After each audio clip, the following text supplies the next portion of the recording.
कौनी रानी के हाल झूलनिया हरदिया के पीसत, कौने राम के चुटकी पीरानी जनवना के काटत।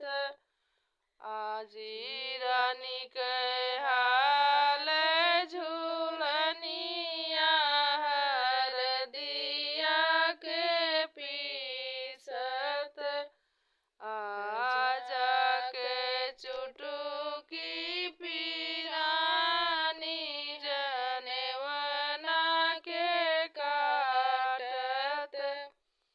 कौने रानी के हाल झूलनिया हरदिया के पीसत, कौने राम के चुटकी पीरानी जनवना के काटत। माया के हाल झूलनिया हरदिया के पीसत, बापा के चुटकी पीरानी जनवना के काटत।